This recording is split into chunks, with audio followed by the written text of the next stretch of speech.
Hello, everyone. Welcome to another vibrant episode of Rachna, the Mind Architect Diaries. Here in this podcast, we discuss unseen layers of different patterns which affects our thoughts, behaviors, and cognitions.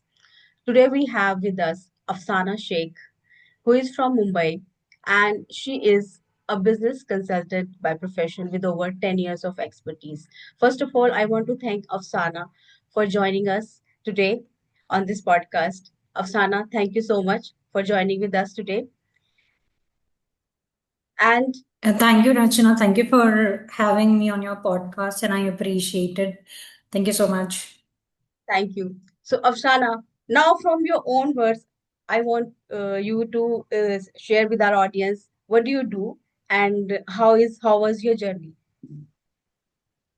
About myself, to give a little bit of a brief, I work currently as a consultative business development professional with a company called Thomas Cook, and I'm actually leading the partnership and the banking alliances to empower my organization to drive the revenue and growth.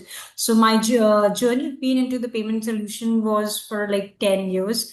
And well, as Rachna said that, about my early journey, my journey began with the abandonment, fell off a dark side of mine, wherein my parents abandoned me where I was just 3 months old, and coming from a very conservative family, and I was raised by my grandparents, specifically my nanny, who's my heart, soul, and everything. So she raised me with with love, compassion, and some of the strong values, which made me very grounded. And today here I am because of her teachings. And yeah, that's what's the struggle which I've been through, which in my early days in my school also, I always had that, a sense of not belong actually among the crowd.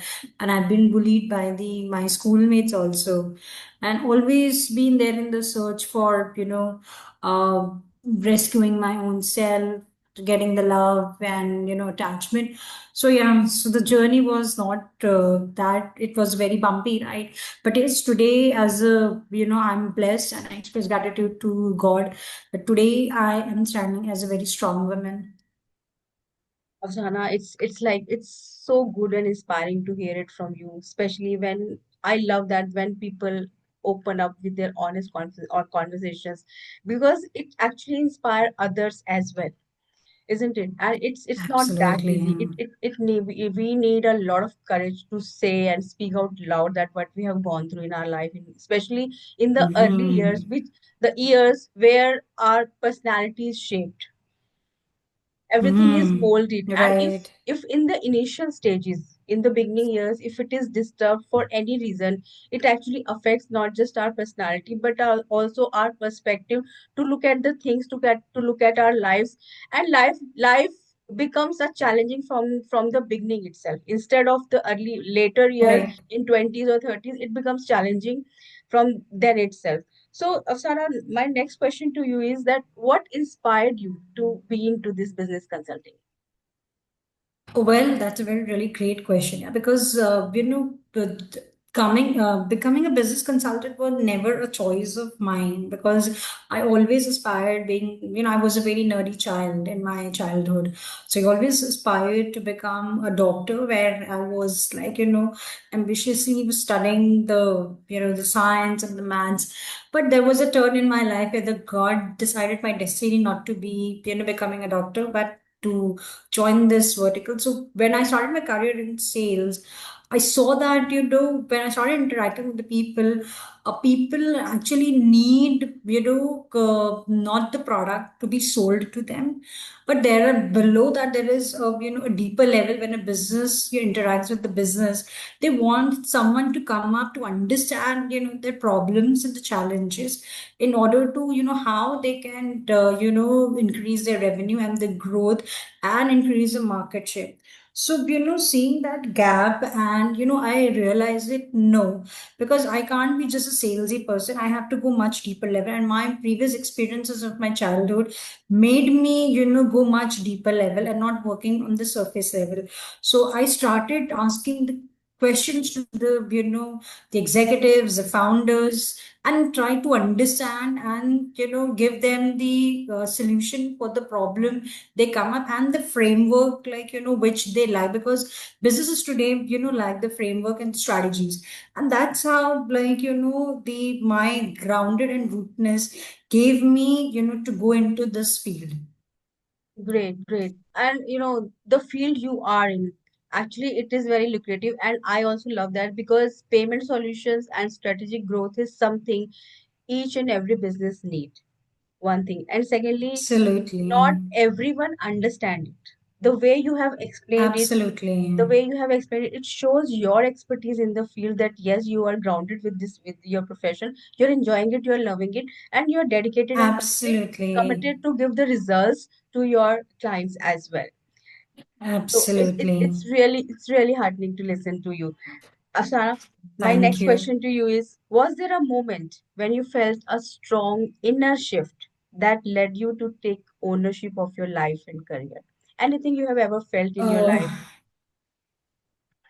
Well, yes, and that was the moment, I would say, in the year 2021, when I lost my grandmother, because that's where, it turned my life upside down completely, because she was the one source of me to where I can rely on her, for all my emotional need. Because as a child, I did not get that kind of, love, the care, though, like, they gave me everything as parents, the gap they filled it. But I was always a child who had a very low self-worth, low self-esteem, and I was always in a very default mode of, relying on the others for my own emotional needs. So I was a person, a people pleaser, who needed a lot of validations from the others. And that's where, like, in 2021, then, I got the mentoring. I'm blessed, like, I came into the world of Ram Malhotra, and he, mentioned one statement, like, life is your own responsibility. When I, Yes. sat back down and started doing the introspection, I realized that I am not the owner of my life, neither of my career. I am working as a, someone, and who someone else controlling my life and even my career. So I'm just moving along with the wind and not what I have to be. So that was a turning moment for me. I started introspecting inside within me. Where are my fears? Where am I holding in terms of my deep seat rooted, belief? And I always used to blame, the other people and the circumstances. When I stopped it, I said, no, if I am there today where I am there in my life, I deserve it. And what I have to be in the next in my life, it's my decision to do it. So I changed my, default set of the belief which was there, which, very, what do you get, a scarcity mindset.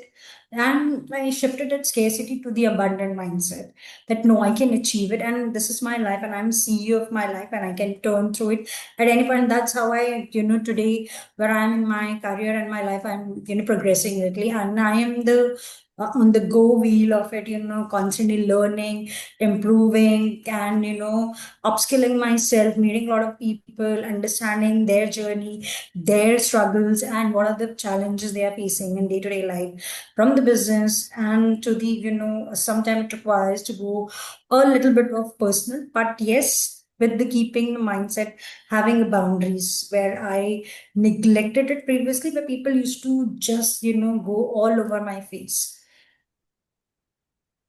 It's really basic thing to understand, and people don't understand. And first of all, I want to say thanks to Ron. We both come from the Ron's world. That yes, Absolutely. how beautifully he has helped us, both of us, and everyone who are listening, and Exactly. in changing our belief system. I remember, like, I appreciate your sharing, and I want to add on to here is that I was holding on a lot of wrong belief systems which were not serving me, Absolutely. Exactly. making us realizing that we are actually holding on those belief systems and not working it. It was really Like it hits me hard that moment. It was not that easy to accept it in those moments, but slowly, gradually, with Ron's help and with after working on ourselves after that, it has actually helped us. And belief system one is like one very bad, or maybe a very bad holding on to, is the hard work. We can only achieve success through education and hard work. Exactly. That was the Exactly. that was Exactly. one of the old and like sad What a belief family system. conditioning has brought up. Yes, Correct. and family condition, as Mm. well as how how our The life experience in society shaped society, us. our Correct. teachers, our education, our educational Mm-hmm. institutions, all these things have shaped us. And I was Correct. not able to go Correct. beyond that. Only after meeting with Ron, Correct. we were able, I was able to, move on through that. Yes, there is some another world also. There are some fresh perspective also, that yes, we can think about it. And the beauty of the subconscious mind is that we can train it actually, but we need to have a Exactly. right mentor, and that can Pathways. The really, pathways, it's very yes, yeah, important. and we can really bring changes to ourselves, and then we have different lenses to look at the world, right? Absolutely, because what one point that I'm sorry, like one point that you touched in, like about the subconscious mind, because we have been, been working on an autopilot mode, and you might be Yes, like known in the previous sessions also, like our vagus nervous system, which is yes, always there on the hypervigilant state of mind, because that is very important to do a self-regulation. Once the self-regulations we understand, and because see, there is always a conflict between a subconscious and a conscious. Subconscious says, yes, hey, why are you doing this? And he is the master of all. So getting the master of all, to control it's very difficult because he controls us. And yes, we are just running as a puppet. yes, yes. Moving on to the towards the show, and my next question to you is, how do you think your personal experiences have shaped your approach as a consultant? Do you think that if So your my life experiences have added to it, or you have built everything around your profession of yourself?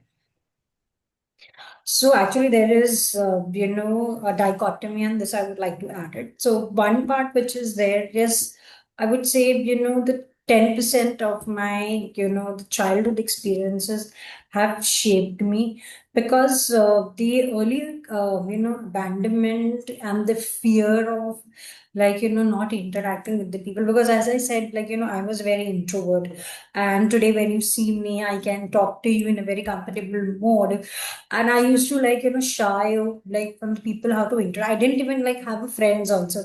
I just have in school one friend and I did not have any friend. So that thing when I start when I came to at a point in my life where I said when I started my journey in work, in the working world, I realized it, 1 year I was completely a naive person, I would say. And there like there also I had the challenges to get engaged with the co-workers and my colleagues. Then from there I started shaping it and building myself. I said no, this can't be the Afsana because this is not how the world operates. You have to change it. And I started building my roots, and I started parenting myself again, Oh, and I became my own teacher. Like, where am I making a mistake? So I realized I don't know how to, have a boundaries with the people. I used to, go very, very much, breaking those stuff.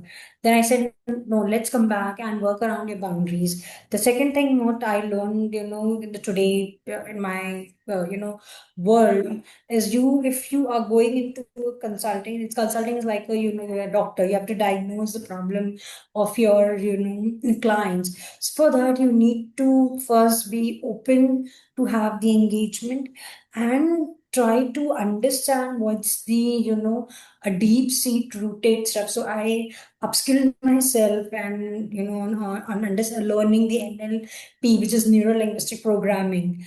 That yeah. kind of how does the neuroscience work, the brain, how the human emotions work around it. Then that's how crafted me and that's how shaped me. And today I am in a place where I interact with the founders, co-founders, the CXOs, to understand where are the challenges, and that is helping me for my organization also, for Thomas Cook, to build it cohesively, a very strong partnership with the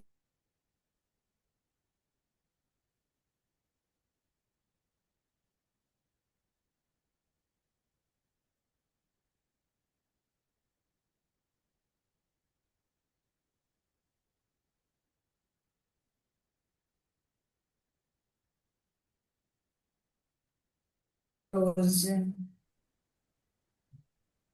Continue. I think I'm done, Rachna, because your screen has been frozen. Okay. Uh, shall I ask the next question? Yep. Yeah.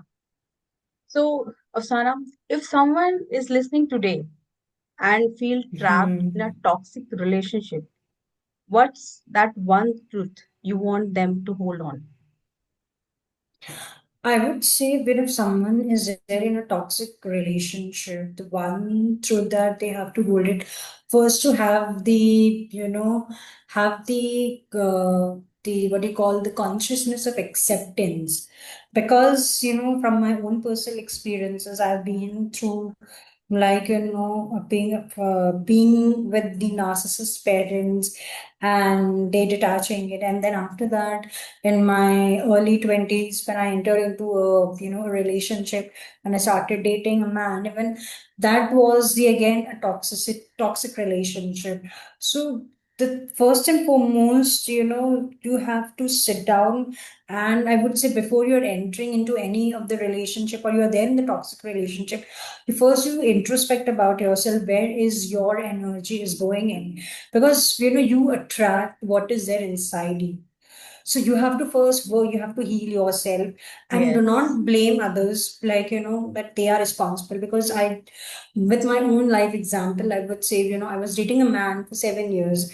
Hmm. And though even he was a narcissist, which I was, seeing all the red flags, but I kept, ignoring it because of my anxious and, attachment style was there, like, getting, because I had this abandonment inside me, that if this man will go, because I at that point of time, I did not have a love, and there was deprivations of love which was there. The bad things was looking to me as a good thing. So I would say, like, first you need to acknowledge yourself, and second thing, you see how the people behave and what their actions are speaking, because that is very strong signal. Do not undermine that, and have rely on your intuition, which I badly did, always avoided my intuition. So I would say, first acknowledge, accept it, and, like, where you see, confront it, and if it is there, just leave it and move on. If the you it's your duty is to convey it, because every disrespect which is there, it's not only the disrespect of yours, but also the relationship part of yours. The person is doing it, then he doesn't, like, worth your timing. It is true. And I see that as a psychologist, I see that many people are stuck in the loop of toxic relationship because Absolutely. first of all, they ignore the red flags. They don't understand. Exactly. I mean, why they ignore, but I Mhm. feel that they do not understand that these are the red flags they need to consider if they want to move on to any relation. Absolutely. When it comes to the relationship with our parents, many people have gone into a toxic relationship with their parents as well. That's I keep it that's different because you cannot break it, you cannot mend it. But even if you don't want to continue with it, there is no choice. In their older age, sometimes you have to help them. It Is impacts. it? But Correct. with your partners, with your spouse, or if you are in any friendship zone where you want to take your relationship to a committed level, and the person is not responding you back the way you are putting in energies and love into that relationship, it is you have to consider it on a very serious note that the person, if he or she is ignoring you now, they will not give you love and respect in near future as well, and Absolutely. they'll not be able to give judgment to this relationship. So understanding the red Right. flags is very important. And how I just want to throw a light on it when we have touched this topic. What are the red flags? What do you Hmm. think? What are the red flags? Afsana, what's your point of view? So red flag, Rachna, one thing is like, I would say from my personal experience, when you're having a conversation with your partner or your spouse, and when because even they come with their own sense of Yes. insecurity, and when you're sharing your point of view and that person on the opposite side started to, belittle you, that is the one thing. Hmm? And second thing, when you're having a conversation, when there is a conflict which happens, the person is, yelling on top of their voice, and they even start, going way beyond their, what you call passive aggressive behavior. That is the one thing, because every human has, the dark side of it, the negative side of it, but that's where, you should not avoid that red flag. That is number two. Number three things, the moment somebody, starts, like, using the F word to you, because love is something, where it's a feeling of bonding, and where there is a love, then there is a respect follows that. Yes, If the yes, person start using that word, then you should understand, boss, this is just a person who is not willing to invest in yourself. And yes, there where you have to stop, because you have to tell them, ki, hey boss, you're just crossing the lines. And you have to tell them in a very assertive way and very respectful way. Because if you're going to turn the table in that same way, the person who is in a reactive mode, that will again come as a same a mirror to you. So there will be no point for both of them, to resolve the conflict. But if still that behaviors continue, then I think that's where the point comes. You have to walk away. You can't, yes. because, and I would just say it, it's a very, very vicious cycle, because I have been through, the 7 years was like, on, off, and constantly walking on the eggshell, which was really, I lost my own self of identity in those 7 years. I can understand it because once in a lifetime, everyone has fallen in love. Either they are with their love Exactly. now or they are not. And I Not. recently I put Absolutely. up a video that the first betrayal in the first love is the first trauma of everyone's True. life. Yeah, that was like really my first love one, and that was a very long. This guy had like 6, 7 relationship he had, but I should not tell him. But the thing is, somewhere he had the narcissist kind of a personality, which was very. Even I would say I was naive. I'll accept that. I did not have the education. I did not even have, because I come from such a conditioning where the family also doesn't know. So through a lot of being a psychologist like you, I mean to say, person like people have started interacting, watching their podcast, reading a lot of self-help book. Yes, That started giving me the perspective, cause no, how to be in a relationship. It taught me how to be in a relationship and how to identify, if this relationship is worth investing the time. Because I think somewhere, Rachna, the people like you, like a psychologist, are doing great work. And you guys are like, absolute guide for the people like us. Because, today in the era of a lot of, like information available, not the right information and the sources available. And there are a lot of people like me who have been stuck and trapped in the same vicious cycle. And specifically in my own community, because I come from a Muslim community, people usually the family don't give that kind of a teaching to their children, whether it's a a boy or a girl. So they don't learn it, and the whole like mindset gets shaped in that way. yeah. So true. And that's why it's okay if we have gone through something, but we should now learn to move from it, to walk away from it with the same Ex- strength and resilience. And we have to build our resilience in a way that something if will not be in the same cycle again. And even if we are, we know how Correct. to handle it now beautifully Handle it, as compared because to now others, I have as got all the compared to our tools. previous Yes. previous lesson. Previous That's selves, correct. Because now you have his tools and strategies now how to yes, apply. yeah.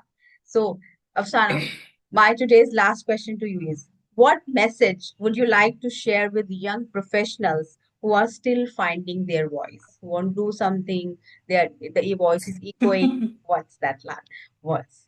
Well, I would say, Rachna, I mean, this is a very, a tricky question to answer because today's Gen Zs, because are very much smart than us because these are the generation who have been then in the tech era. But having said that, if the young professionals are there, I would say voice out your stuff, whatever is speak yourself because as Ron likely say, express yourself. Express The yourself. more you want to express the self, the people will able to because nobody reads anybody's mind. Yes, Everybody is searching for someone or something. Everybody has their own chaos, own struggle, and everybody wants to reach to a level of epic. So I think we first and foremost, one thing is analyze yourself and identify the things where it's going wrong and put it across at the forum at the right time because that is timing is also very important for things to put it across. I would say become a self because self-awareness is a must in today's what you call a bad not a bad but in today's duality of the world that we're living in. yeah. And it's such a great advice of Sarah you have given, that find out your voice, search about it, and give a little introspection around it. That what do you actually want in your Absolutely. life? And also, those who are listening to Absolutely. us can follow both of us on Instagram and YouTube, and also our mentor Ron Malhotra. And Please. yes, yes. And Afsana, thank you so much for sharing your insights, guys. Today we have discussed a lot about how her journey was started, where her parents abandoned her in the initial years of her birth, and how she was brought up by her maternal grandparents, and how much strength she has. It's not that easy to hold on to these things and moving forward in our life. I see a lot of courage and inspiration in Afsana. And Afsana, lots of wishes to you for your career, for your next best life. And I know you are going to rise and shine and keep growing. Thank you for this. Thank you so much. Thank you so much for Mm. your kind words and thank you so much for connecting in this forum and I appreciate the thing that the work you're doing for because I believe I'm sorry I'm just taking your time It's but okay. one thing I would just put it across on the forum is this like I think this is a platform wherein it gives a women to speak not even women a man also because both the genders need to come and from that because today is in the world of tech we have lost the human connection I think Yes, yes. and we need that connection we need someone to hear our story because everybody has its own unique Has stories stories and and they, yes. sorry something I saying Yeah, stories it's and okay. Continue, please. stories and experiences and I think your forum is somewhere where we can come speak and this not only just for us but to the other people who are listening to us and that is a lesson to them also and at least this is something like we can provide the tools to them also who have so at least they become an alert responsible people so that at least they don't land up somewhere how we have been through. Yes. So, guys, a closing note for today's podcast is that if you are undergoing something, please discuss it. And if you are on your journey, Yes. on your passionate journeys, listen to your inner voice. Give a little introspection. Think about it, discuss it, and I know you'll find some way out. Thank you for listening to us. Bye bye.